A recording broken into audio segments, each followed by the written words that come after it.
Okay, so what we're going to have tonight is we're going to have our main person presenting here, and then through the process of her presentation, which should only last 2 or 3 days.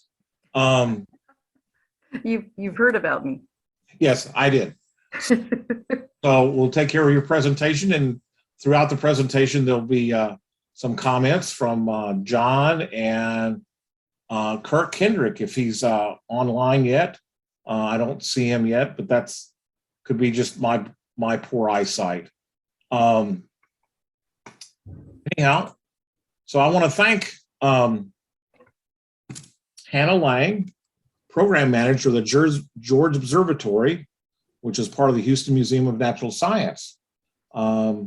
She's only been there for about 2 days, and so she's put this program together for us, and we really, really appreciate it.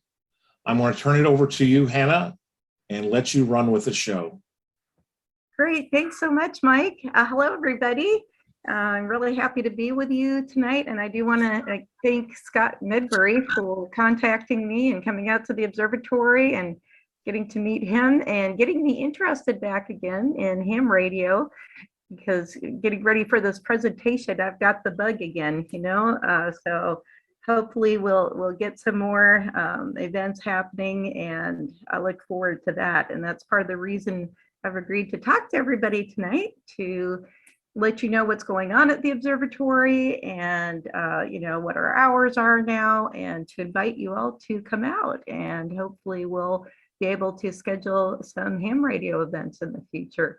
And I look forward to that. So welcome, everybody. Good to see you. So yes, my name is Hannah Lange. I worked at the George Observatory about 12 years ago, and I was there about 4 years. And as life goes on, I went on and worked at Space Center Houston, and then I worked, went back to teaching. I got my teaching degree, and then currently I'm still working. I'm teaching astronomy at Houston Community College, and of course with COVID, the George lost one of their staff, who had to go, with a furlough, had to go find another job to pay the bills. And then they inquired last year, would I like to come back? And I said, sure, I would love to. So I'm back there again, and just loving it. So I do work with Tracy Knaus. Some of you may know Tracy, and it's just the two of us working full time, and we have a lot of wonderful volunteers and a few part-timers, and I tell you, they make all the difference in the world. But tonight I wanted to talk to you, I'm going to first talk about the George Observatory and let you know what's going on, and then I wanted to really kind of link and explain to you, because I'm not sure, I know some of you do belong to astronomy clubs as well as ham radio clubs, or have in the past, but that there is definitely a wonderful link there between the two hobbies, so to speak, and or professions. And of course, radio astronomy is one. We'll look at that a little more. And I do want to thank everyone that's helping today. That would be John and Kirk, if he's there. I believe Bill also joined the meeting. Bill, if you're there, hello. And so, yes, George Observatory. So as Mike mentioned, it is a satellite facility of the Houston Museum of Natural Science. And so they are our parent company. And we're out on our own, of course, inside Brazos State Park. And here's just a picture of the deck with the East Dome and some looks like East Dome with the research dome on the right side, and some of the deck scopes that our wonderful volunteers bring out. Let me go to the next slide. Now I have to get used to Zoom again, everybody, because I haven't done this in a little while. So I'm not sure how to go to the next slide, to be honest. Down arrow should work on your keyboard. I'm sorry? The down arrow on your keyboard? Oh yeah, of course. I'm kind of used to Canvas with Houston Community College, and I haven't been in a lot of Zoom meetings. We do have limited Wi-Fi out there at Brazos State Park, so we tend to have to go now the down button isn't working for some reason. We have too many things open here on my desktop. What about just clicking on the slide? That doesn't take you? Nope. What Oh, about, there we go. There we go. I got it. It was right All right. click. Thanks. Okay. Thanks. All right. So just kind of an overview. As I mentioned, George Observatory, run by the Houston Museum of Natural Science. We do have 3 large domes with telescopes. It is inside Brazos Bend State Park. And in fact, it's the only observatory in the nation inside of a state park, which is Brazos Bend. Wonderful place of trails, places to camp. And I've been camping there many times. My husband as well, even with, he teaches science as well and brings his high schoolers out. So they can do stargazing, and you can see these 3 domes here on the left, the research dome in the middle with the East Dome and West Dome. And so we do have inside each of those domes the 36-inch telescope, an 18-inch telescope, and a 14-inch telescope. And I'll go over each of those. We do have a renovated exhibit area, a small gift shop. Keeps seeming to shrink every year, but we do have a few important things. And classroom lecture room that we can hold meetings in. The Expedition Center has been renamed from the Challenger Center, and that's where we run the simulated space missions, similar to what the astronauts do. And let me go on to the next slide. I can get the same thing to work. Okay, this just worked a minute ago.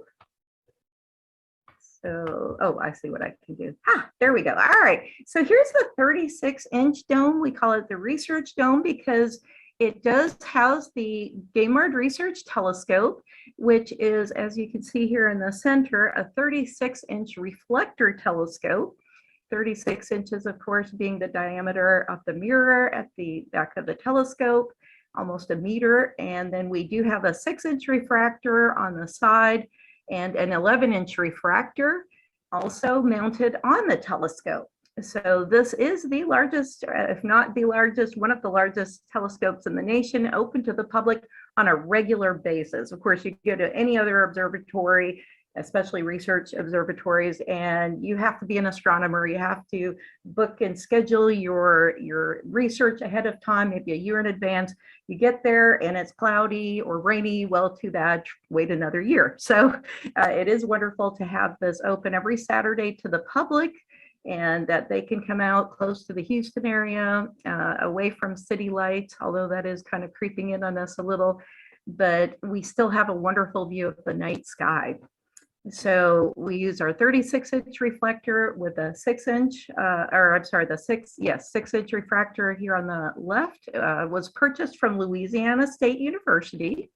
The 11-inch refractor on the right side, mounted directly on the 36-inch, was donated by Preston Engelbretson. And those are both wonderful scopes for viewing both deep sky objects as well as planets and the moon. So those are always favorites for the public, of course. Let me go on to our East Dome. So in the East Dome is the 18-inch telescope. It is also a reflector. And this is owned and operated by the Fort Bend Astronomy Club. And a lot of the members also, of course, George volunteers as well. And so they own and operate that telescope, and that's an agreement we had made to open the observatory in the first place, and we just love our volunteers. They have done a lot of research by what was called the A team, the asteroid team, and I talked to Tracy earlier today, and she believes they have 489 confirmed, and we're waiting on a few more confirmations.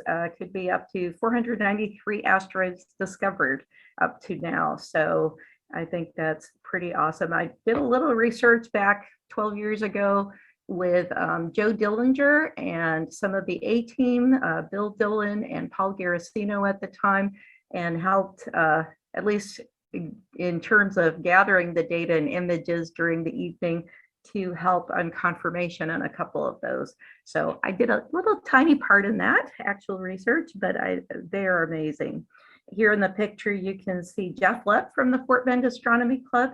one of the many wonderful volunteers and members of Fort Bend Astronomy Club as well.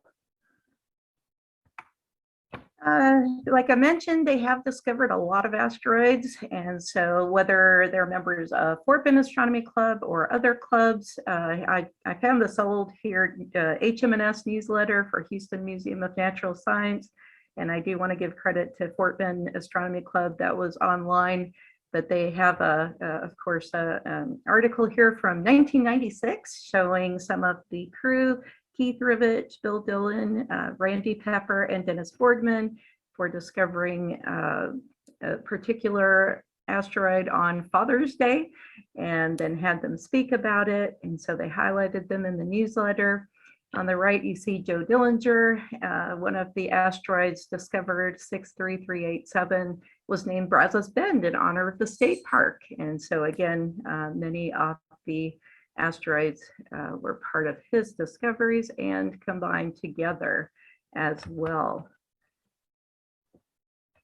Go on to the next slide. So West Dome here, we have the 14-inch telescope. This is a reflector as well, with the mirror diameter being 14 inches. And it also has a solar telescope we can attach with a hydrogen alpha filter. So this is where we can see, of course, many more details of the sun. The chromosphere of the sun, for example, this picture photo from NASA, where we can see a lot more detail. And of course, it blocks out 99% or more of the sun's light, so we can see those images as well. That's a favorite, by the way, in the daytime of classes when we have school groups come in for field trips and for astronomy classes and tours.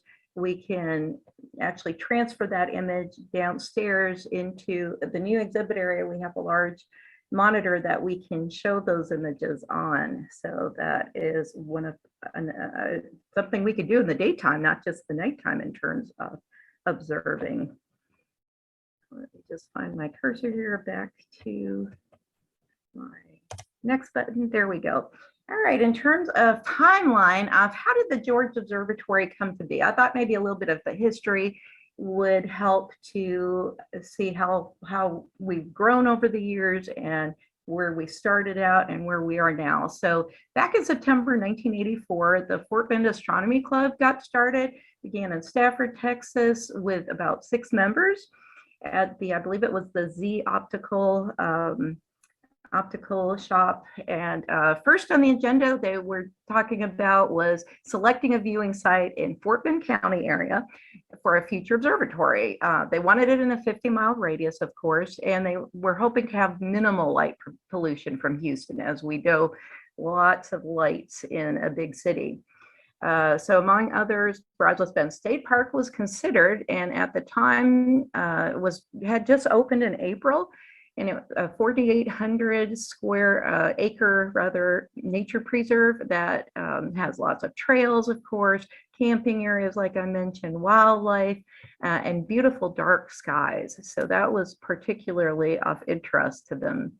In September 1985, Fort Bend Astronomy Club, the Texas Parks and Wildlife Department, some of the rangers, and a few members from the Houston Museum of Natural Science got together. They all met, and about the time when they were expecting Halley's Comet, the museum was looking at where could they observe Halley's Comet.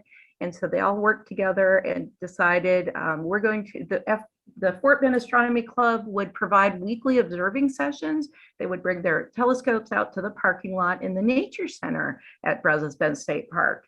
And every weekend, they just had more and more people show up. The crowds kept increasing until an estimated 25,000 people finally showed up to see Comet Halley after some TV reporters mentioned it on TV, and they had to turn away hundreds of cars. And so definitely it was very obvious at that point the observatory was needed. It was very justified that the plans, the plans were in the works. So in September 1987, Houston Museum of Natural Science announced that they had a grant awarded by the George Foundation to build an observatory at Brazos Bend State Park. Research telescope and dome was purchased from Louisiana State University. You can see it here in the lower right. In the center is blueprints of a possible, they were looking at maybe doing a building attached to it. Well, they ended up building it on the hill with the building under, or the main part underneath. So that worked out very well. And of course, here's Halley's Comet on the left. And March 20th, 1989 was the groundbreaking ceremony. And then the George Observatory officially opened to the public on October 14th, 1989. So I wanted to show you some of the wonderful pictures. Here's the construction photos. I do give credit. Thank you, Scott, for providing these photos. And of course, planned in 1986 and several years later, a groundbreaking ceremony. And you can see the construction crew working on the side of the hill. This is where the staircase goes in on the diagonal. And then you can see where the concrete is being poured here for the dome, the base of the dome, and then the dome would sit on top. And I believe I have a picture. Oh, hold on a second. I think I might have, let me go back. Oh, I guess that was the only ones I had. Sorry about that. So if you, let me just go back to the previous one. So you can see here the dome that we did purchase, not just the telescope, but the entire dome itself. And so they had to take it apart in pieces, put it all on, you know, these large, huge trucks and freight trucks, bring them over from, of course, the building itself and the telescope from Louisiana State University, broke it down into several pieces. And they had to first with a crane, put the telescope into that base and then kind of build the dome around it. Bill, are you there? Were you there about that point, Bill, when they were doing that? I know you talk about it often to the public on Saturday nights about how they, that process, if you can hear me. Bill there? Perhaps he's not hearing me, but if you have any questions, perhaps he can, you know, jump in a little bit later. So, because I know he does give a lot of detail about that process. I wasn't here at that point. Hello, hello. Hey, there's Bill. Am I making it now? I can't ever tell which is working. I've been trying to do this for a half an hour now. Well, you got in, you're there. So, Well, I've been listening to you. I just couldn't talk. Me and computers don't get along well for all those out there in radio land. right. I hear you. No, I was there when they were started. So I came in when we were doing one of the Fort Bend meetings, you know, astronomy parties up at the Interpretive Center. And I went down and watched them, you know, do some of the construction. But I understand that they ended up, that's my bird in the background wanting to talk. I hear you. I may have to move here in a minute to see, but they ended up, I didn't get to see them actually put the telescope in the dome, but I understand that they had it pretty well put together and they had to lift the whole telescope itself in and then put it on the mount. But the mount was put in there ahead of time. So it was quite a project. And, you know, I've been there since they first opened it up on the original first day, night of public, 32 years plus ago. So, but, you know, I missed a lot of parts of the building of it, just little bits in here and there. Go ahead. Right. Go ahead, Hannah. Okay, thanks, Bill. I appreciate your input there on that part of the construction since I wasn't around at that point. I did want to mention later on in 1993, they did add a building at the towards the side at I don't know if you could call it the side towards the parking lot below the hill, and that was the Expedition Center. Has been renamed. It was originally the Challenger Center. And they run, we run simulated space missions, very similar to astronaut training at NASA. And any astronauts of all ages, kids to adults, we've had probably pre-K to 86-year-old people going on trips. You can fly a mission to the moon or Mars. Basically, it was started by the husbands and wives of the astronauts who unfortunately died in the Challenger disaster when the Challenger shuttle you know, of course, had that problem, and they wanted to do something in honor of their memory that involved science and involved space. And so came up with this idea at the Houston Museum of Natural Science. The original Challenger Center was downtown. still there, and of course another one at the George, and there's a whole chain of them now around the world where large groups, small groups to large groups, all ages, but a lot of school field trips come in where you have half of the group in mission control, and then we have a simulated space station. We call ours the Space Station Observer, and we put half of the crew there, and then they have to communicate back and forth. They're doing real science, hands-on work, such as navigation, flying to the moon or Mars, choosing your, triangulating your position, choosing a appropriate landing site, using robotic arms to test various fluids or elements. They have to solve problems, they have to work together, and of course communicate over a radio. Does that sound familiar? And just see how they can handle things, all the emergencies we try to throw at them, just like they do with the real astronauts. So when they go to space, they know what they're doing. And that gives everyone an idea what it's like a little bit to be in space. And I can tell you, a lot of those students come in there and they look at me sometimes and say, are we really in space? They really get fooled. They get so involved in the mission that sometimes you almost forget you're still on Earth. It's pretty amazing. And we do also have, like I said, adults. We've had corporate groups. We've had, birthday parties even. Like I said, the 86-year-old was someone who wanted to go to space. He really wanted to go to the moon and be an astronaut, but never had the opportunity. So for his birthday, they arranged a surprise mission. And so he was just really so happy and enthralled. And just, we took him on a mission to the moon, and he finally made it to the moon. And that was really, really awesome. So let's see, what other kinds of things did they do? Testing the crew's health. So we have doctors, medical teams. They actually build a space satellite that we, launch into space. And it's a separate satellite for Mars, whether they're going to Mars or the moon. So they put all the parts in, hook up the test wires, and then check if it's working. And then we launch it and go for landing, depending on what kind of emergencies occur. And I think only once did they crash because some teenage young men were not really paying attention, playing around, and then they crashed because they weren't doing the right things in navigation. And we kind of had to say, hey, you want to try that again? And so we did finally land successfully.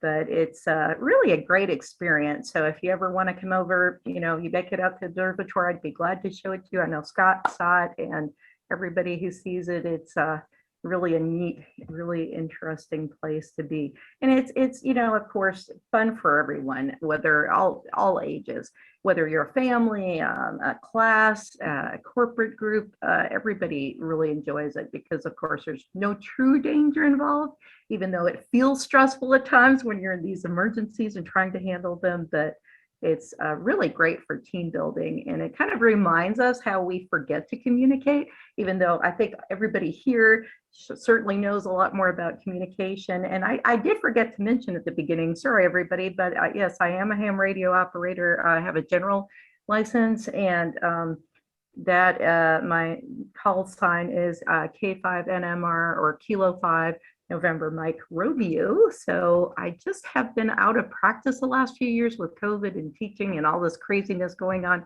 but certainly have enjoyed talking to various people around the world. I did also do some work through Rice University using the ham club or the ham radio club over there. And I just heard that they had to close down their ham radio club for the first time. And I really want to talk to them and find out what they're doing with their equipment, to be honest, because just for lack of interest in people signing up, and I guess not even having classes anymore for ham radio, I think that's such a shame. So I'm kind of sad to hear that, because that was, I have some very good memories there speaking. All right, I better keep going here so we can get on to some more.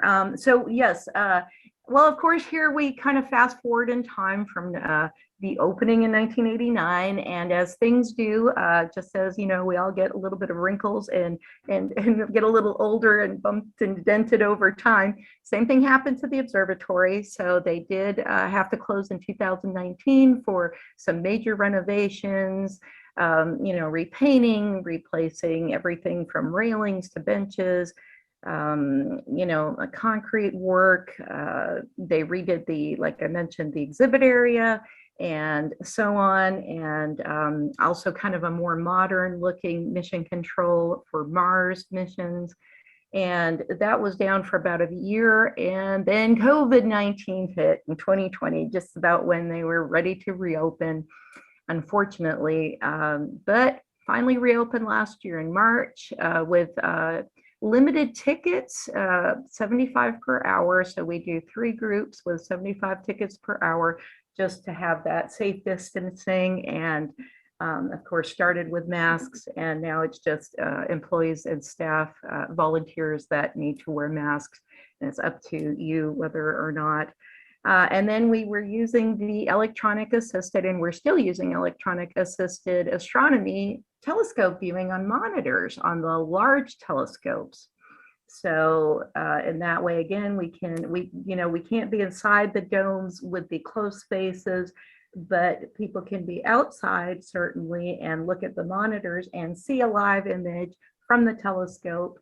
And we're getting actually some really good feedback on that. Mention a little more about that in a minute, but the current hours of operation, so we are continuing to be open now every Saturday.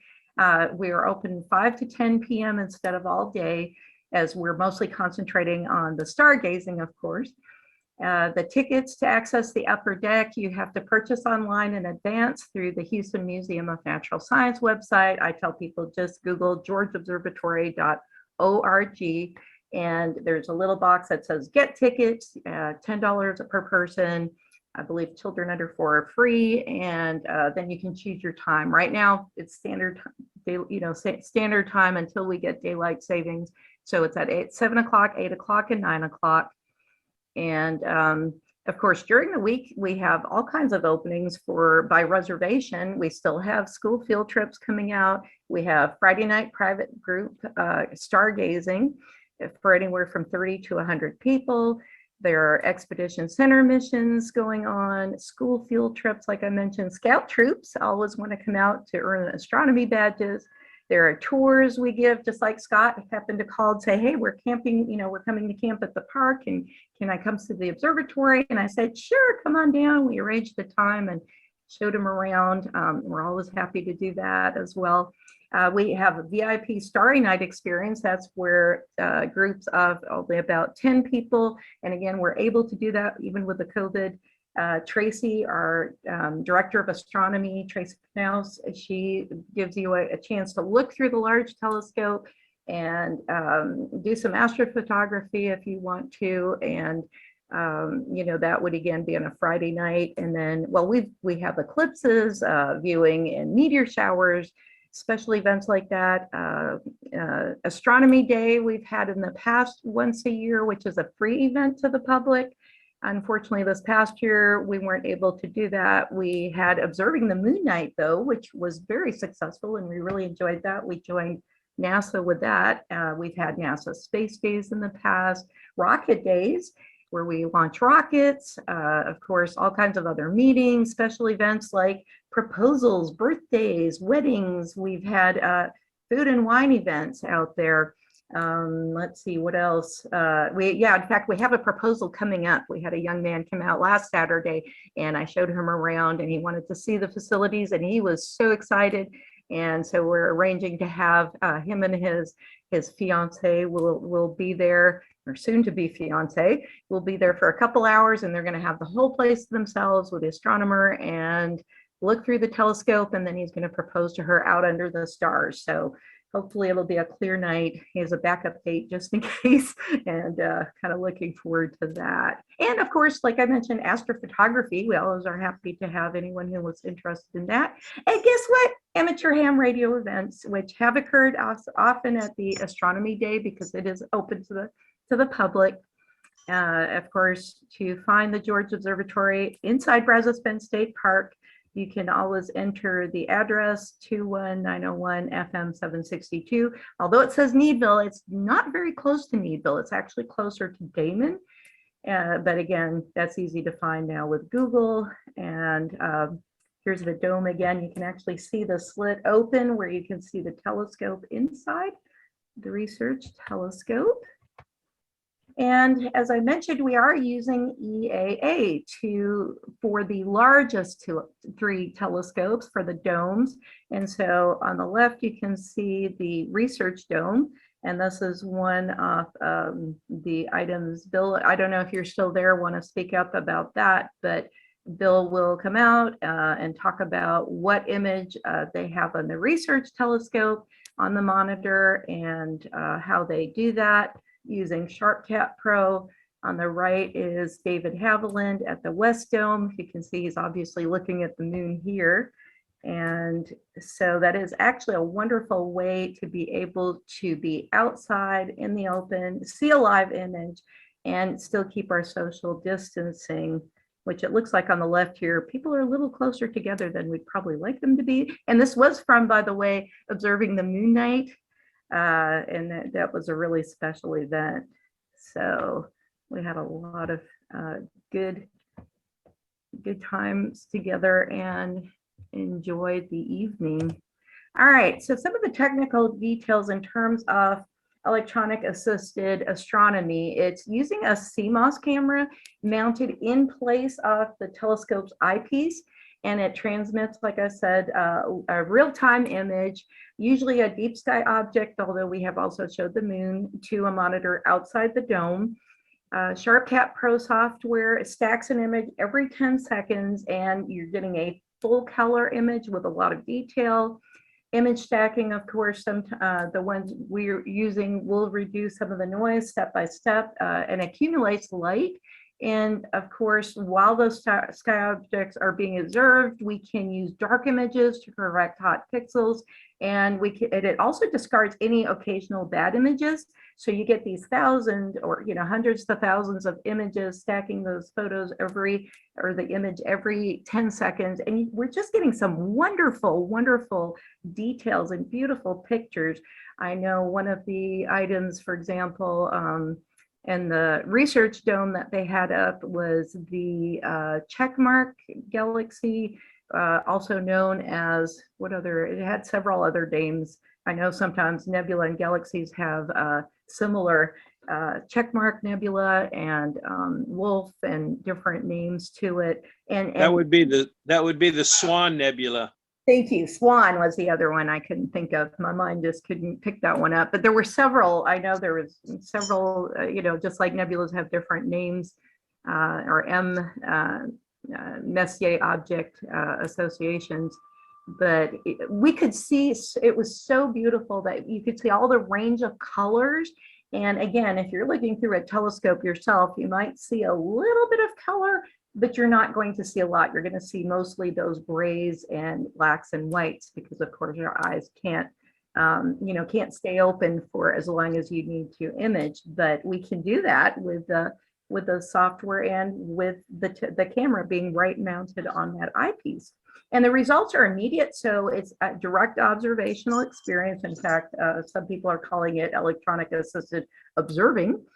The cameras, of course, helps you see the details and the colors, as well as some objects that you may not see visually, especially under light polluted skies, which again are starting to creep up at the observatory. Unfortunately, it used to be about a 10-degree dome kind of to the north. Now it's up to 30 or almost 40 degrees, which is really a shame, but still have dark skies for now.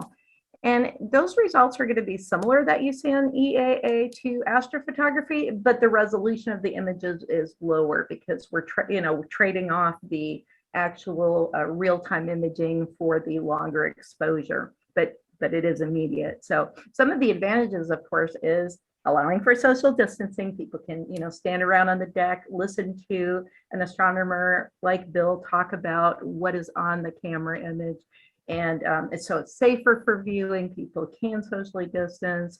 And also the results can be shown in a monitor to people with disabilities who can find it really difficult to reach the eyepiece. Although I do love our 36-inch telescope because we lift the floor with hydraulics to bring you up to the telescope.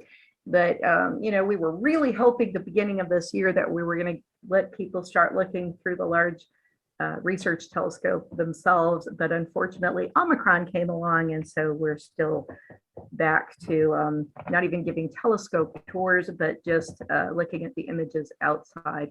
But we still are getting good feedback, right, Bill, from people, because we're even thinking of maybe keeping both. Maybe we'll have the monitor outside and looking back in the telescope eventually, so you can see the contrast. Absolutely.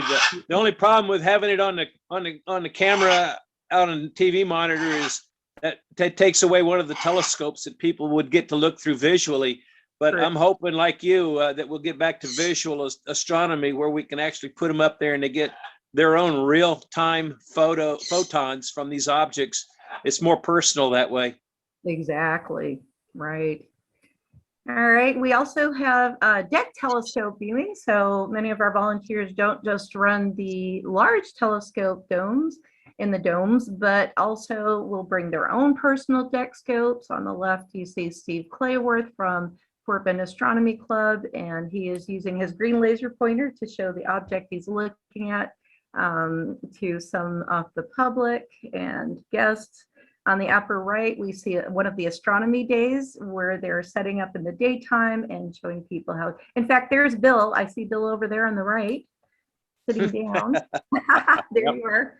And then lower in the kind of the center image in the lower side is looks like that was also observing the moon night, and Josh Ron was using looks like the 13-inch deck scope, my favorite, to be honest, because it's portable, but also a great image and easy to use and easy to teach beginners how to use. So I just love this telescope, but he's the one I took his place. He left and went back to teaching, and I left teaching and went to the observatory. So we traded out, but he still comes back to volunteer as well. So it's a place that everybody, when you come there, it's kind of like a family, and we're all there for the passion of the stars and astronomy and seeing the various wavelengths of light. And so when you share that, it does make it feel really special, besides the fact that the stars in space, pretty much, I think everybody's kind of fascinated with them when they're young, and sometimes we grow up and get busy and have bills and all these things, and we forget to go out and look at the stars, especially with the light pollution we have. So it is really wonderful to share that with the public. Let me get back up here to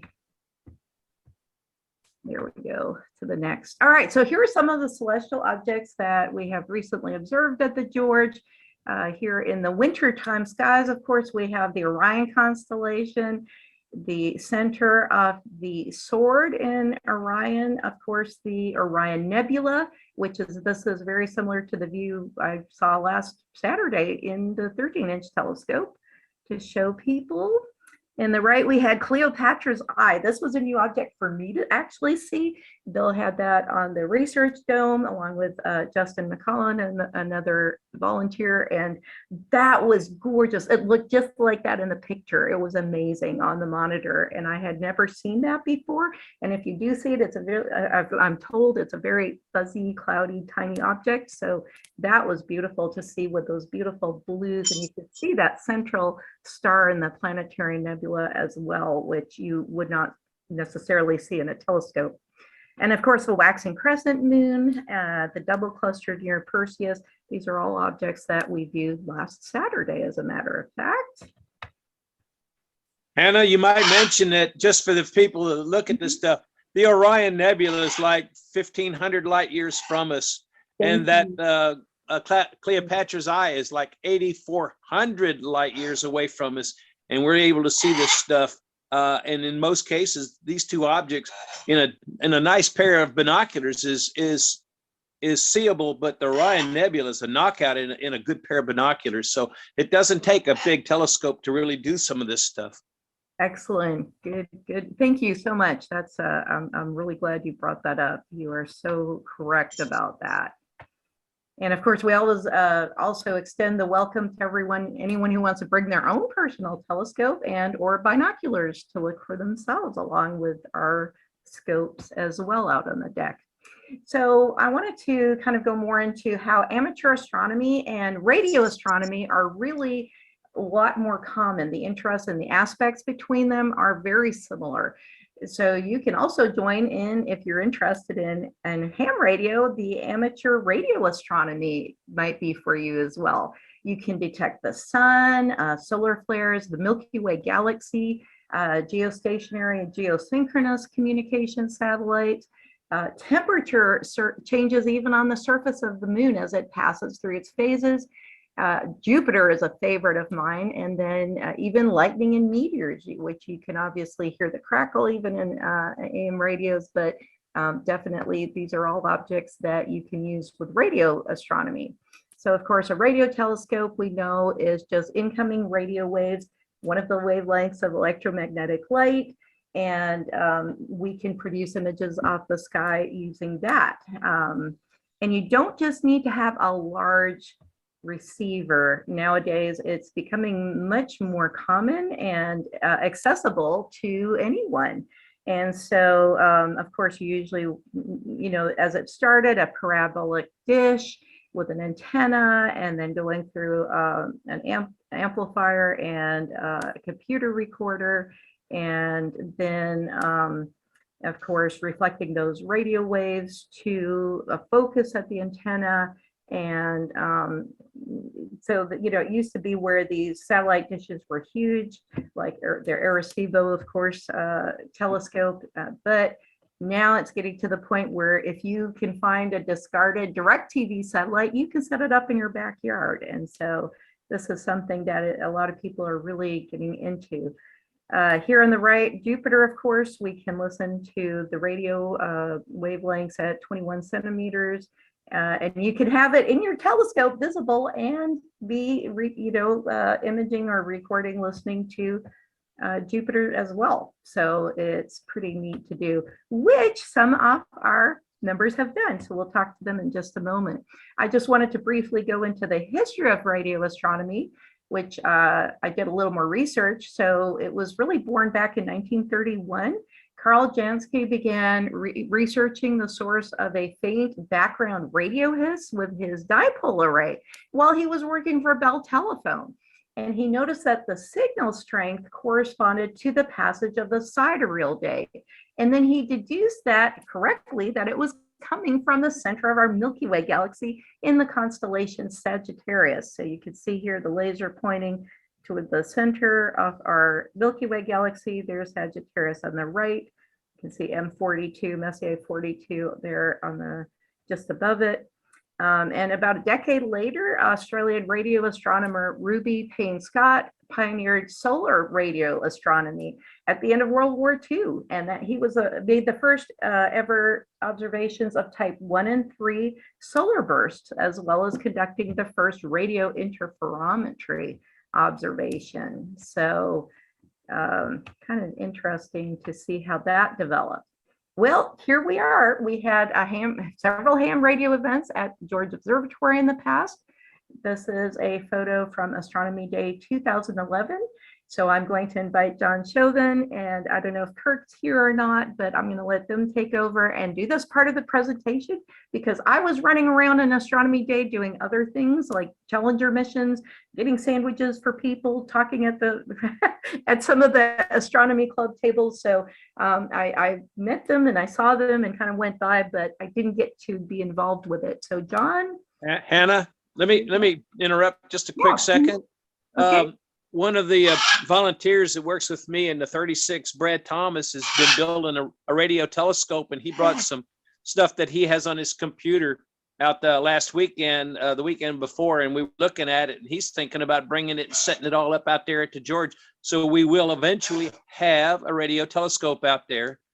And then when my wife was teaching science, I built a Yagi and off just use an old 2-meter beam and a strip chart recorder.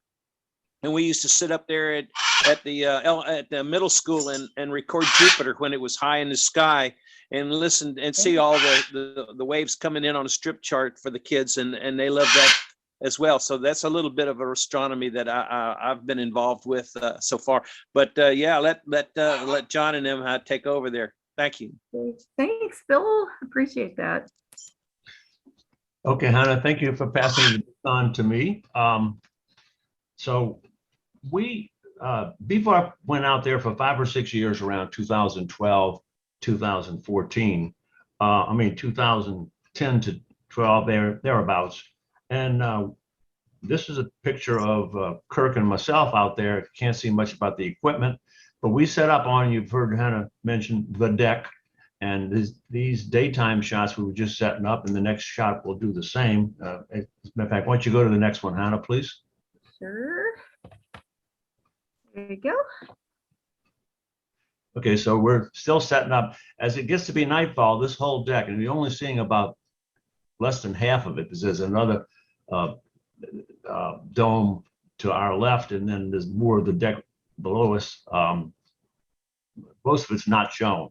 This is just chock full of people, lines of people, and people showing in their own telescopes.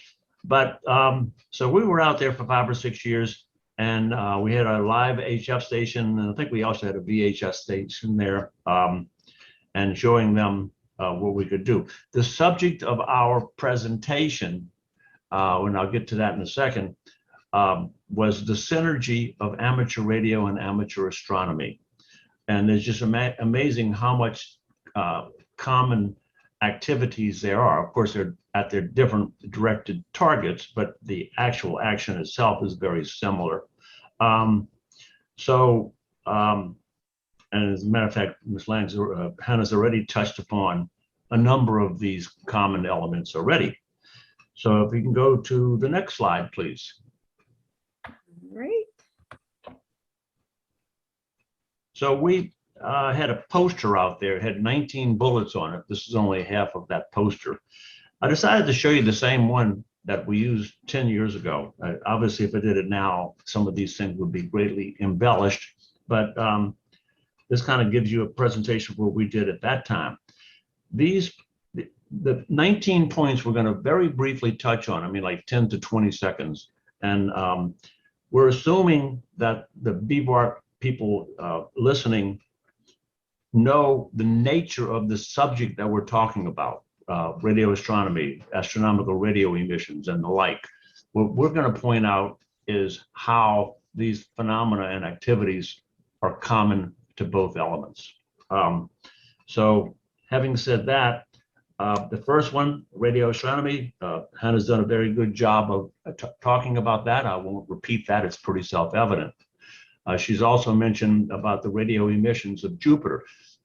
For a couple of years, Jupiter was positioned perfectly for us to actually listen to the emissions of Jupiter. And we were using our amateur radio equipment and antennas and so on for this. NASA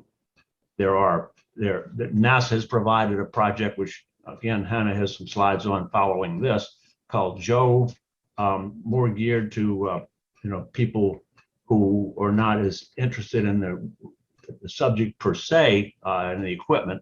But anyway, we set up our very sensitive equipment up there and listened to that. The pursuits being based on scientific evidence, self-evident. Both hobbies use computers extensively.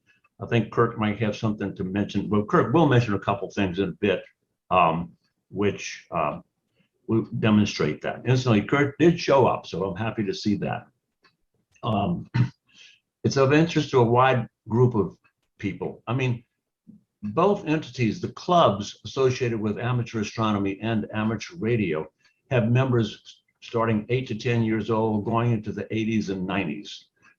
They have all kinds of educational levels from, well, I won't say, but the whole spectrum of educational levels, as well as status or economic status.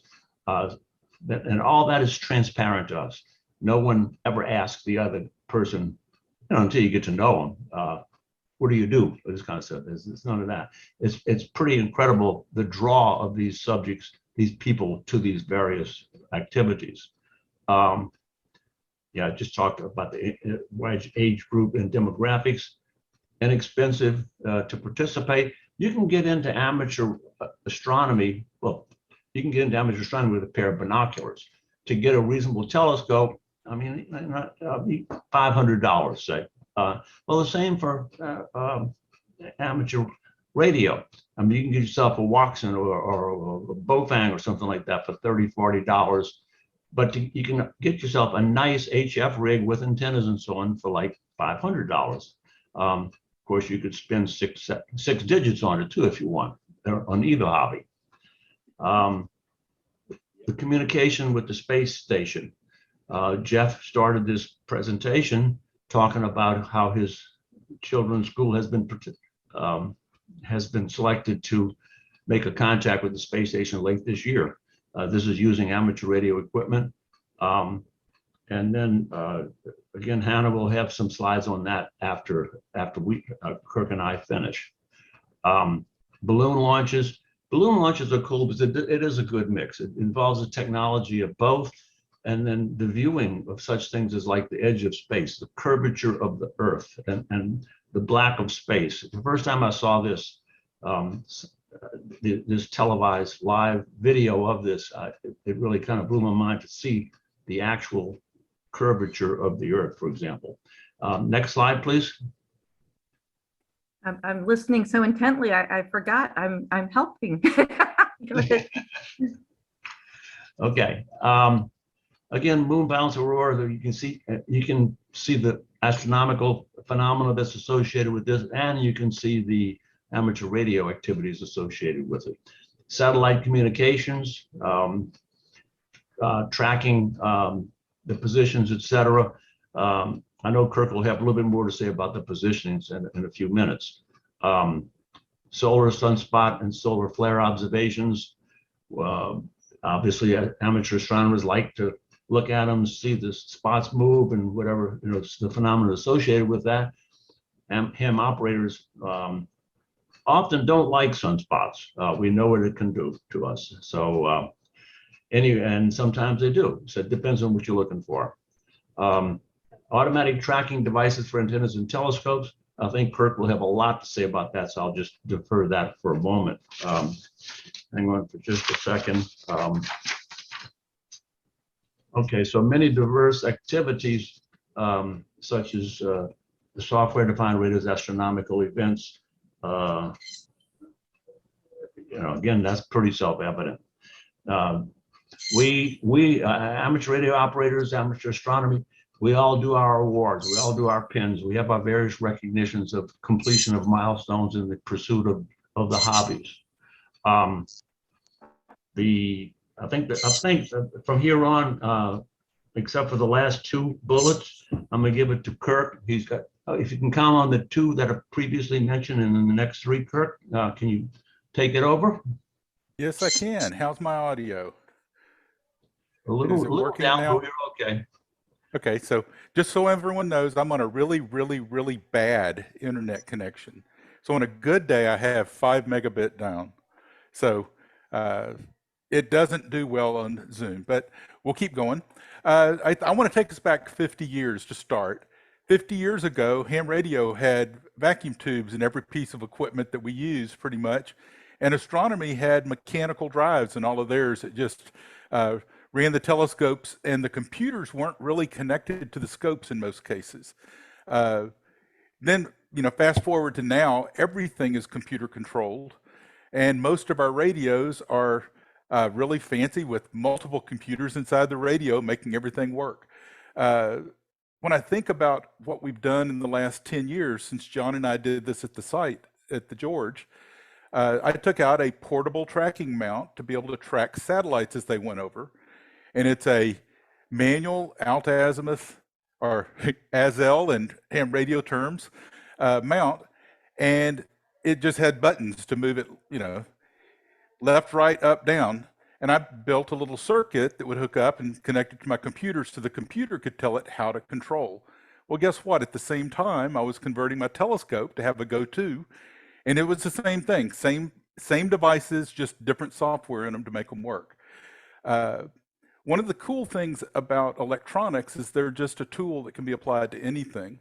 And ham radio has really, really flourished with the last 5 years in developments in software-defined radios and some of the technology that's enabled. Broad spectrum, 16 receivers receiving all of the ham radio bands all at one time is just kind of phenomenal. The same things happened on the astronomy side. Individuals can go out, they can take and build their own little go-to scope that has all these controls. It'll automatically compensate for the rotation of the Earth, the refraction of the atmosphere. It basically keeps you pointed at exactly where the object thinks it is in your eyepiece. And that to me is just phenomenal. And I'm drooling over getting a new go-to mount. Lots of construction projects is one of the ones I wanted to highlight. Ham radio operators tend to be tinkerers. We do more electronics sometimes than we do radio. A lot of times things break and you wind up fixing your old amplifier to get it working again, or you wind up blowing out a capacitor. I haven't ever done that before in one of your devices, and we just go fix it. Well, it's gotten to be where most amateur astronomers go out and they will build their own equipment. They'll have a problem, they'll find a way to fix it, and they'll build a device, sometimes with an Arduino at the bottom of it, sometimes with a capacitor, a knob, and a power supply. You never know. To me, the two have always been married. So I started off in astronomy, switched to radio, switched back to astronomy, and switched to radio. And it's just natural. Any of it can fit. One of the things I've also wanted to highlight was the remote control. Both radios and telescopes got remote control pretty much at the same time. The remote control where we could actually hook our radio up to different devices and move the control head or our control position in our car down the road, have an antenna farm out at our farm, and it hooked up and comes back into our living room and our condo downtown Houston, and we can control the two. Well, astronomers do the same thing. They have a remote telescope sitting out on a nice dark sky site, and through the internet, they come back and they've got their, what was it, EAA, electronically handled astronomy, and it's showing the display rather than on the wall of the observatory. It's in their dining room on the screen there so that everybody can see it. So I think the two are really well married. So John, why don't I pass back to you, or I'll keep talking all day. Oh, okay, thank you. The last thing is well, they're tied together.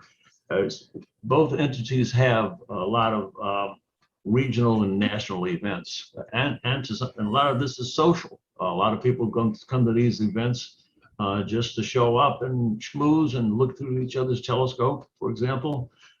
We have a lot of, for example, there's a couple of, like the Texas Star Party, Stellafane on the East Coast, Winter Star Party.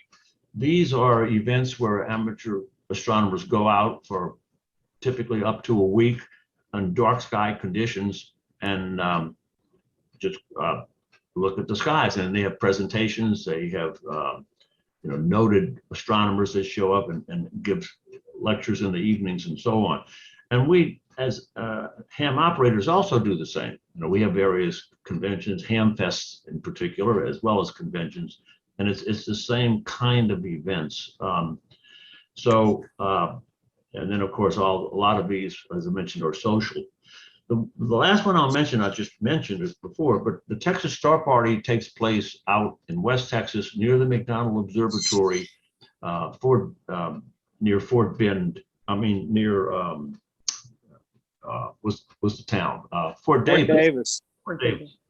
And about up to about 700 amateur astronomers show up there for at least 4 or 5 days, sometimes a whole week. And again, it's the same kind of deal. Specifically, I wanted to mention this one, though, is because they also have amateur radio stuff there. And this is at a place called Prude Ranch, which is a, I guess you might call it a summer camp / dude ranch. But for a week, the amateur astronomers take over. And we get rid of all white light, put red lights out, and we're out there. But we have a dedicated building specifically for amateur radio. And that building is only used one week a year. The other 51 weeks, it sits there doing nothing. So the Prude branch has allowed us to take over that building. And we the call letters are W5TSP. So having said that, I think Kirk and I have done our magic here. I think I'll pass it back to Hannah. And so have at it, Hannah. Oh, thank you so much, John and Kirk. It's good to see you again, Kirk. It's been a while. So I really enjoyed that. All right. Yeah. And actually, I had forgotten. I even forgot to mention, yeah, I've been at the Texas Star Party and I've talked there as well. So I'm really glad you had that on there because I didn't even put that in my presentation. So that was also a very enjoyable Hannah, experience. Yes. that is Bill. We've also a couple of times, several times actually, up at the Oklahoma Okie-Tex Star Party up in Kenton, Oklahoma, way up in the middle of nowhere, Oklahoma. We've had put on special event stations up there with our own special call sign there, and people like I and a few others actually have our mobile equipment with us, and we're on HF up there quite a bit, not only on 2 meters locally with each other, but on the HF bands as well as doing astronomy too. So Texas Star Party does have their own huge beam antenna and a 70-foot tower permanently mounted out there, but we do this at other star parties as well. And like you say, there's as many people at our hams as almost there are as many astronomers at these things. Yeah, that is so true. Thank you so much for sharing with all of you with us about that. All right, so as John mentioned, the NASA's Jove project, I'll just talk a little more about that. It does involve, of course, solar and planetary radio astronomy. Basically, students and amateur scientists all around the world, just again, observing, analyzing natural radio emissions of Jupiter, the sun, our galaxy, and so on. I did forget to mention the aurora as well. That's another one. And you can build your own radio telescope. They have an easy to build kit or a remote radio telescope through the internet. Now, there's a link there if anyone wants to look up into that a little more. So you can see here the radio image of Jupiter, and of course, as it is interacting with Io, the closest moon to Jupiter in the magnetosphere. And so that is part of that attraction. And there are many different ways, again, to set up, many different options. You can go with the traditional dual dipole antennas, as you see on the left, and all the hookups that go with that. And of course, now the what they call the itty bitty array, repurposing a TV dish. You know, you have a neighbor who's throwing away their DirecTV satellite. Hey, you know, grab onto it and set up your own, you know, radio astronomy. And so that's always, you know, there's all kinds of options you can use. Now, this was one on the right I looked into. They actually recommended this used to recommend this at Sky and Telescope magazine and online. But a couple of guys tried this out and it's not a very good option. It's a small wire loop antenna, but it's very inefficient and it really doesn't do the DDR antenna is just too inefficient. So you're not getting all those you know, wavelengths that you need to listen or to observe what you want to see. So that was something interesting as I was looking into it to not use one of those. But now Kirk let me in on a secret that the HAMSI, which I wasn't updated with, was the HAMSI space weather is really more sensitive and flexible than that current Radio Jove system. Although we did have a setup at the George, and I found it, Kirk, in the back of the observatory. So I have the original equipment that we used to listen to Jupiter to get those wavelengths, with Fort Bend Astronomy Club and all the pieces here that go with it, and even have some recordings. And there's the link there. But the ham radio is really getting active in this program to build receivers and instruments for various data collection endeavors. Again, citizen students, you know, that network, hobbyists, experimenters, you know, all gathering earth science and space weather data. And so they have been one of the main presenters lately in the ARRL and TAPR digital communications conferences. the last few years, and working to produce new receivers to meet the needs, because this is a very, like I said, up and coming part of ham radio now. It's very interesting and very, involving. So that's definitely, I don't know, Kirk, if you wanted to mention anything else about HamSci that I didn't cover in terms of recent, updates. Was there anything? Yeah, if I can find my mute button. So there it is.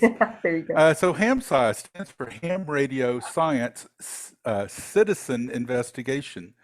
And so what it was, some radio astronomers and atmospheric astronomers were looking at ways to gather data about the ionospheric changes.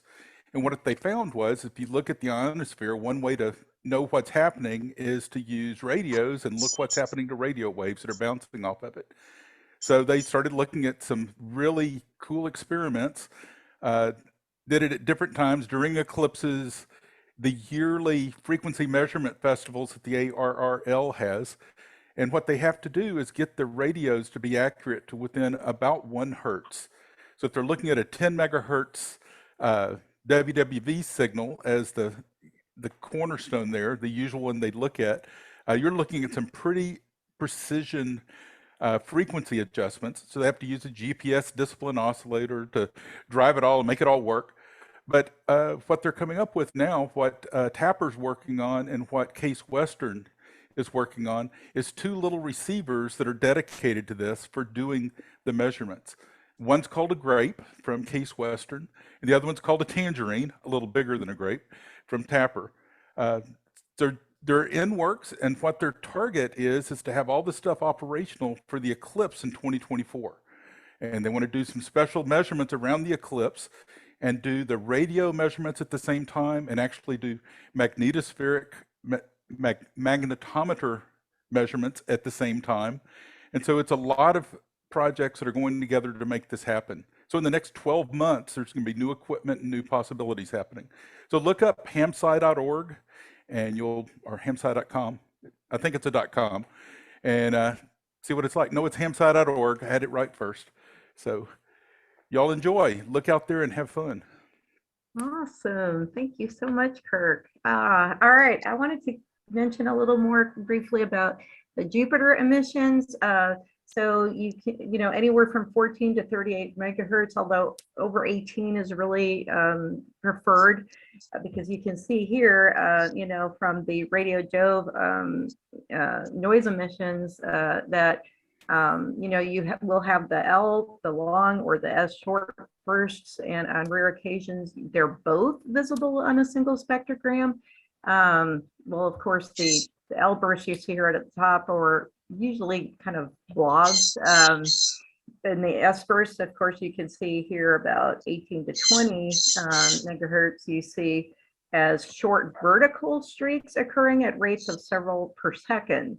And during this particular storm, they were using a Jove receiver at 20.1 megahertz. They could have picked up the S bursts, but not the L bursts, as you see, above 22 megahertz, because it's just cutting off that there between, well, you can see here between 250 and 251.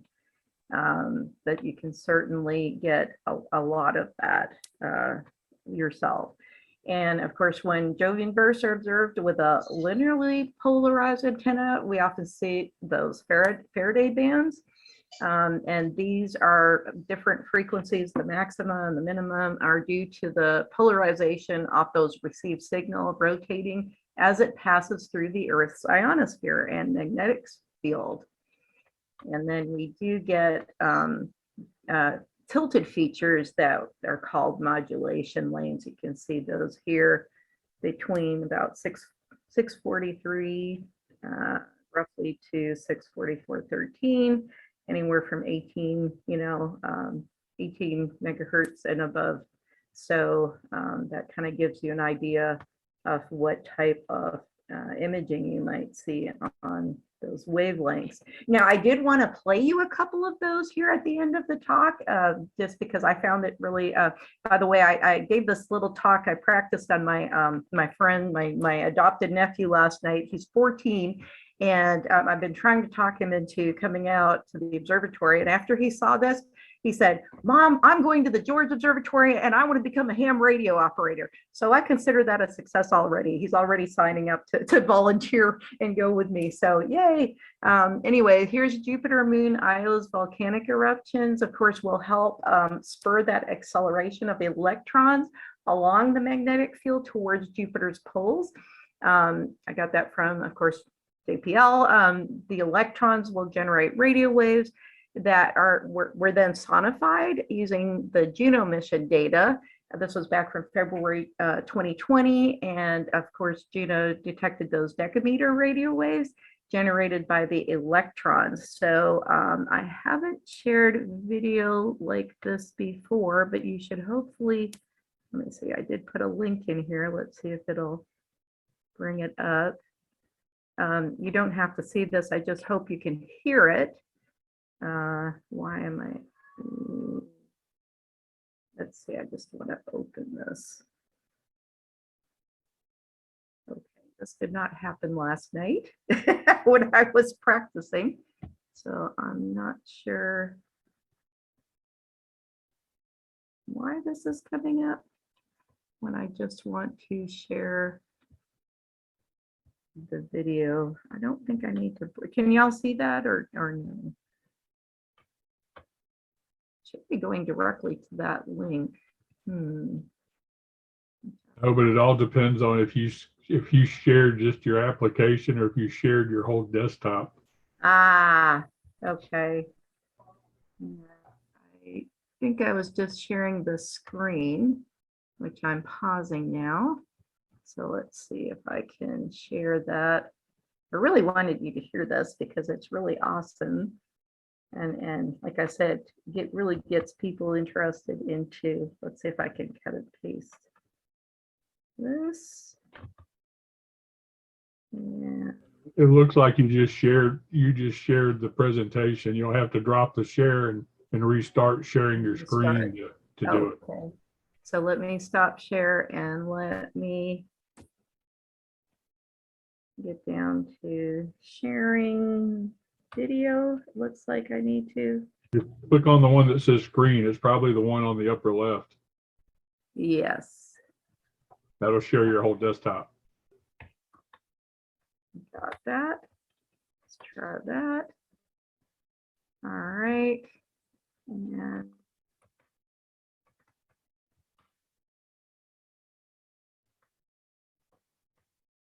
obviously, I'm not as good with the computer as I am with telescopes and other equipment. Yeah, you should also be able to go back into the presentation and you'll click on the hyperlink and it'll come up then. Right. Let's see if that works. Okay. I think I got it this time. Now I'm getting the same. Why am I getting this? Okay, let me just paste it in here. That should bring it up. There it is. That's the one we want to listen to. Unfortunately, YouTube sometimes has those ads, so bear with me. We'll get past the ad. Those little, yeah. To be Sure. clear, I we have refuse never to been pay accused for of being getting rid of flashy, the ads. sexy, Sorry, or everyone. lit. Really? All right, let's skip that. There we go.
There you go. Get out of that. So that hopefully gives you some of the noise from you might actually hear for yourself, which is to me fascinating. I love it.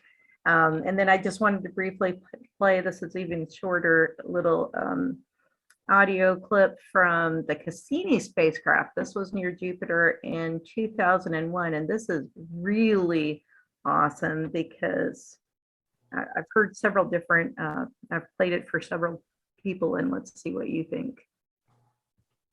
Go back here. Oh. I have to, why is this one not coming up? Let me do the same thing, cut and paste. Oh, now that brought me to the last one. Hold on a second.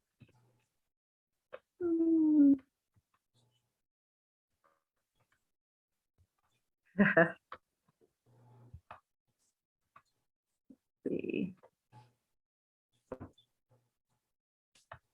Why are we not going right to the? I'm not sure if I'm clicking on the wrong thing. Sorry, guys. You're getting a preview of the end of it here. Oh, you've got to hear this one. This is like fascinating because it sounds either like bird chirps or a squeaky wheel that needs some grease. And I've heard people say either of those. And I really, you know what? I'm just going to bring it up. Hannah, to copy the link, you got to get out of presentation mode. Oh, that's So if you why. hit the escape Right. key, I then you can forgot I copy was the link. Presentation. Hold on. And that would be,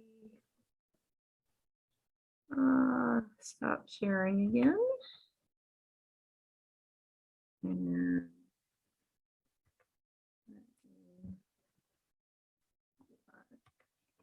paste this.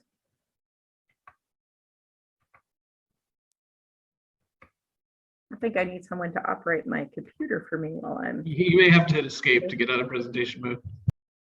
Yeah, because it's not. There we go. Okay, now I can do that. And restart your share.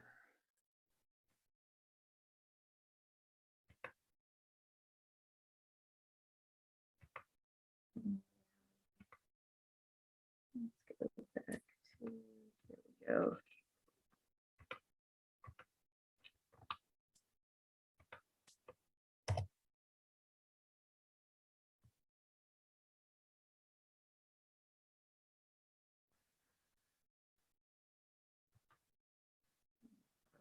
Booked a Yep. sunny Brazos ski chalet. Okay, am I Endless sharing this views of or are snow-covered peaks for the thing we'll remember forever. you all seeing this or No, no? we don't have to share. Hold on. Click on.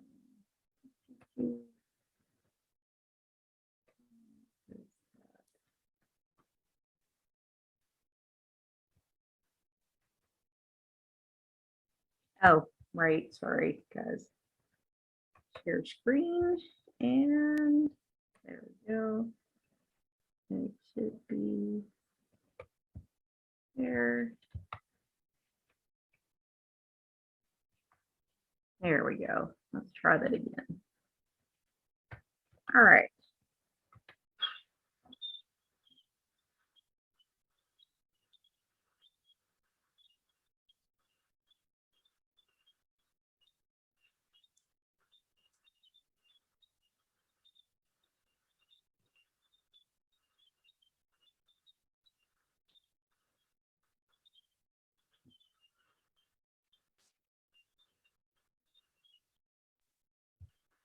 Yeah, we're not getting the audio. You're not getting the audio on that? Full volume.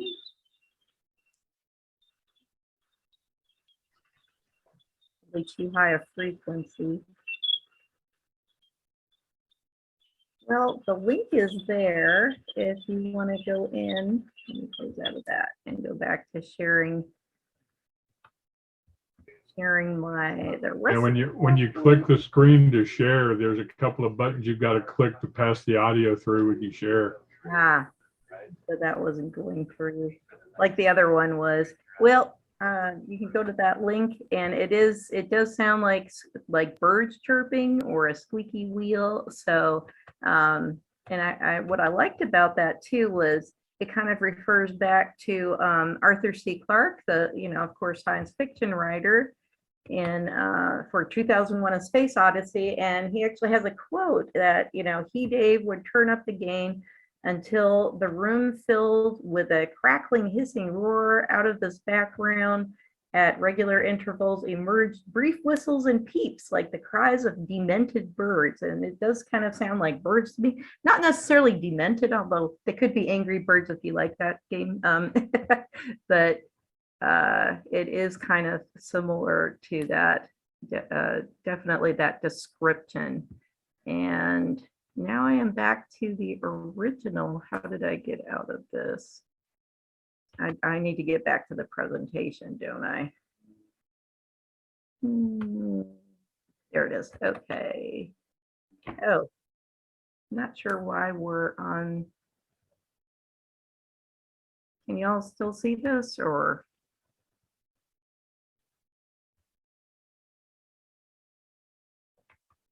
Let's see.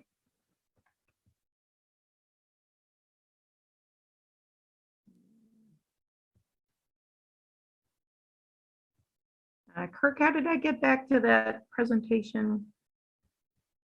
Or was that John at the beginning? I'm not sure how you got to where you are. Me either.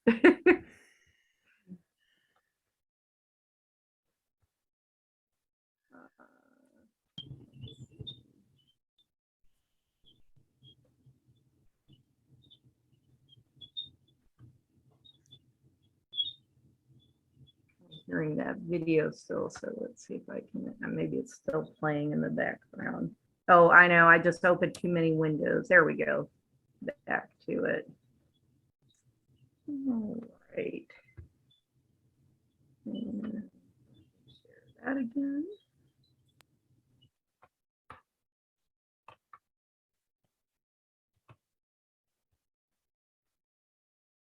Now, where did it go?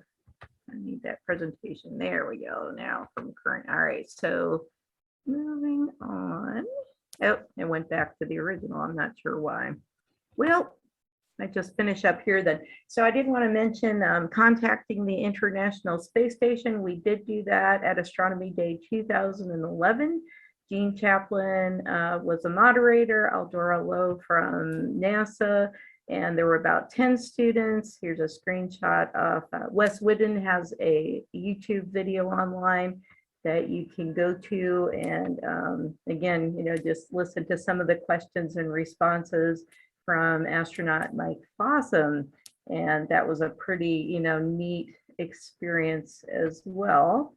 To actually talk to. I know I also talked to some astronauts on the space station when I worked at Space Center Houston with ham radio. And this was actually a picture you see here from, thank you, John, for providing these. This was kind of showing the standing room only. There are all kinds of photographers and people, the public and press there to record that. So I have included the link and you can look it up, of course, online. And again, that's reference back to the member, sorry, I didn't catch your name, but who's, your son, I believe, was going to be doing that, or your child at the school is chosen to do that. So they'll be contacting the astronaut themselves, which is really awesome. I mean, it's quite the amazing experience. Well, I think I've talked long enough, everybody. And basically at the end of the entire thing is to show you how ham radio and, radio astronomy and other types of, as we talked about, are so similar. So I would like to invite you to come out to the George, come visit us now that we're reopened.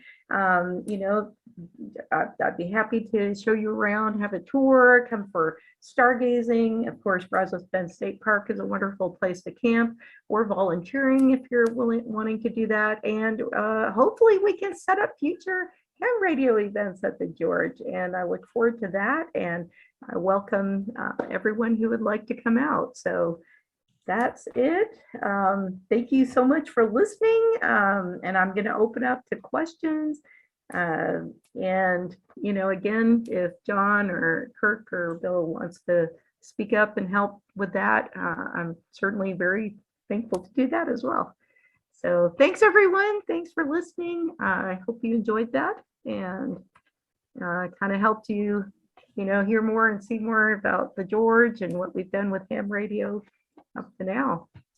So thank you so much. Hannah, thank you very much. Anybody have any questions, comments, statements, lies? Like that. Hey, Hannah, Yes. the aliens. Have I seen any aliens? Where's the aliens? Where's the aliens? I think they're out there, just like, you know, in contact. They're out there. I really think it's just, you know, huge space. And but whether our technology is advanced enough, and again, our short lifetimes, universe is expanding, whether we actually contact them, that's another matter. But I don't think we should give up. I think we should keep going. It's like exploring space, you know. I tell my students it's like an ant has barely crawled to the next pebble. You know, we've been to the moon and this huge universe out there. And so listening to it, you know, experiencing it, seeing it, that's all part of it, you know, exploring is the next step. So yeah, I think they're out there. I really do. The only other thing I have is, so how can these telescopes work when we're on a flat Earth? Yeah,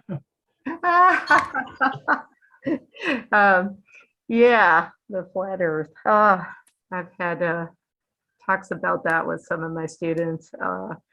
Right. And of course, we know the Earth is curved, and if not, you know, our cats would be pushing everything off the edge. So we're still here. That was. I'll have to remember being a cat owner too, because they do push everything off the edge. Yes, they sure do. Well, somebody has to have some questions or some lies or something. I'm not the only one that comes up with strange things like cats pushing things off the edge of the Earth. I guess I could say in terms of aliens, you know, don't you know, I'm from, you know, the third planet of Alpha Centauri. That's why I have blue hair. No, I'm just. I recognize the accent. Hey. Well, Hannah, I would love to thank you for being a guinea pig and with your presentation, but thoroughly enjoyed it. Oh, thank you so much, Scott. And it was wonderful meeting you and speaking to everyone tonight. Thanks so much. And I want to thank also not just John and Kirk and also Bill. Thank you for all your comments and pitching in various places to talk about your expertise and your experiences. Thank you so much. Well, I want to thank you, Hannah, and of course, John and Kirk, and of course, Scott, for knocking on your door and coming, getting this arranged. We'd love to have you back again and see if we find any aliens between now and then. There you go. I like that. So, do we find aliens or we find that flat Earth? I don't know, one or the other. There you go. I think we all dressed up in black suits with black sunglasses and show up. I think that's a great idea. I love it. I love it. I did have a quick question. Yes. When do you suppose you'll be opening up the observatory to actually look through the telescope? I mean, looking through a monitor is one thing, but I want to look at a telescope through a telescope. Right, exactly. So we do have the deck scopes out, and like I said, we do have, you know, 13-inch, 17.5-inch scopes, and those are wonderful to look through. And some of the volunteer scopes they're bringing out are really amazing resolution, and so I'm really happy they're allowing that already. But yeah, like I said, with the Omicron, we're just kind of playing it by ear, taking it. And again, we have to follow the protocols that the museum sets out. We're just kind of, you know, chomping at the bit to get to open that large telescope again. I mean, Tracy and I were both talking at the end of last year, oh, in January, maybe we could actually, look through the research dome telescope again, and then Omicron. And, it was like, no. And so we're just hopefully, now that those antibodies are getting out there, and this is a better variant, we're hoping we're in the process. I think it's going to be soon. I really do. Yeah, a couple buddies and I, we go out to Brazos Bend quite frequently. We got park passes and everything. We go out there and we do the Parks on the Air activations out there. There you go. And since that's the closest park to us, that's when we go to most of the time. Exactly. So, yeah. I didn't know this observatory was there. I drive by it all the time. It says George Observatory, but I never saw these domes, which I guess are hidden back in the trees somewhere.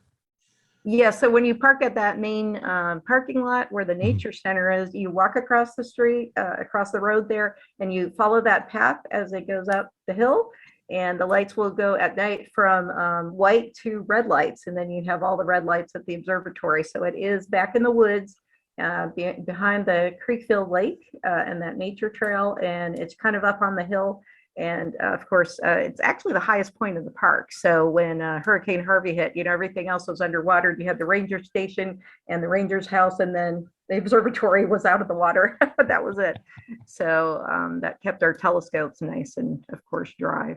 So, well, I've had an interest in astronomy since I was about 7 or 8 years old and first watched Cosmos with Carl Sagan when I was live on TV. Yes. And yes. I actually still got the book that my parents bought me back 35, 40 years ago.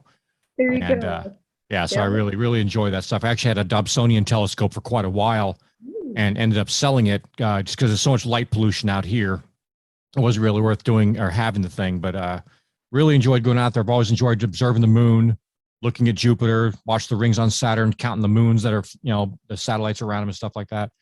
And yeah, it's been a lot of fun. But I really like to try a much larger telescope like what you've got here. I think that'd be pretty awesome. There you go. Come on down, and we'll arrange that. How about that? There you go. Yes. You all have an in now. Hey, Hannah, I don't know if there's a not requirement, but a need or whatever. I know on some radio telescopes, they sometimes tie a group of them together across the planet for better resolution and everything else. Is any of the optical telescopes tied together like that? Not that I'm aware of. There's segmented mirror optical telescopes. Well, that's true. Which is nothing but a whole bunch of 1 meter telescopes all put together to make one big telescope. Right, but I'm talking about over a distance, right? Yeah, over distance, right. Between here, between McDonald, between Hawaii, between whatever, even though it's not much of an angle difference. I mean, I don't know if that would give anything. I mean, allow for a better visual representation of any kind. I'm just curious, just asking.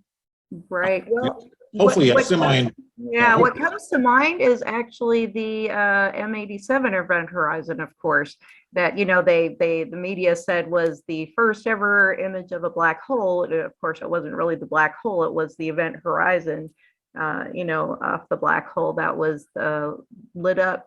But that was all data and, of course, algorithms from many observatories around the world combined together. So that's kind of more type of imaging that I can see, maybe not visually so much, like for your own observing, but that they combine the data from many optical telescopes together and the various wavelengths to get that image off the event horizon of a black hole. So I think that's probably the closest that I can think of for that type of an example.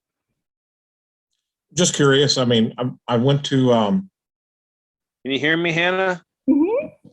Yeah, Bill.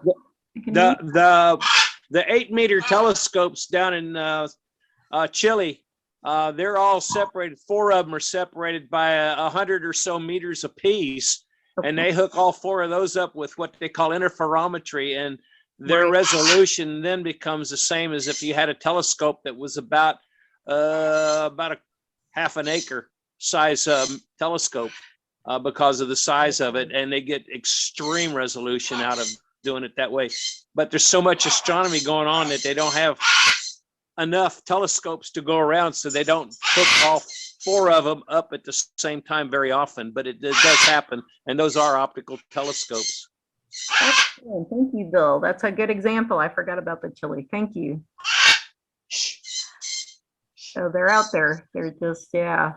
Okay, that answers that. Because I've been by a couple of radio telescopes.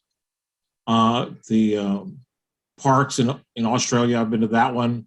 Ooh. I've been to the Deep Space Network also in Canberra in Australia, where they communicate with Voyager and stuff like that. Yay. Perfect. The big dishes, the 70-foot dishes and stuff like that. So it's and Australia has a ton of different types of radio telescopes all over the country because there's nothing there. Something the size of the United States with only 23 million people. There's a lot of dirt and a lot of kangaroos. There you go. Hannah, again, thank you very much. Anybody Okay. else have any questions or Comments? Hannah, this is Bill.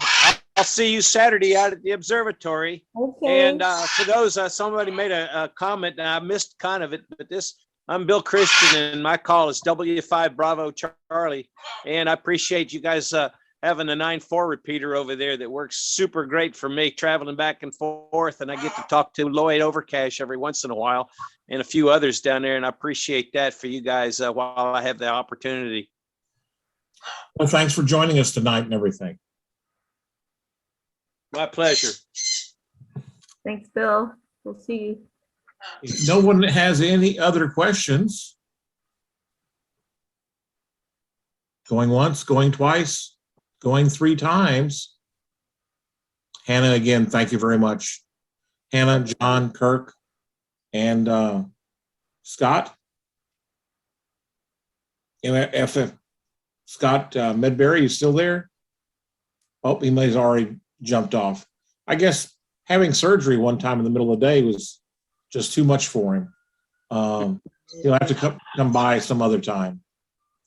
Well, again, folks, thank y'all for everybody joining tonight, and a great program. And hopefully we'll have something again here soon. Like I said, as soon as Hannah finds all the aliens. Yes.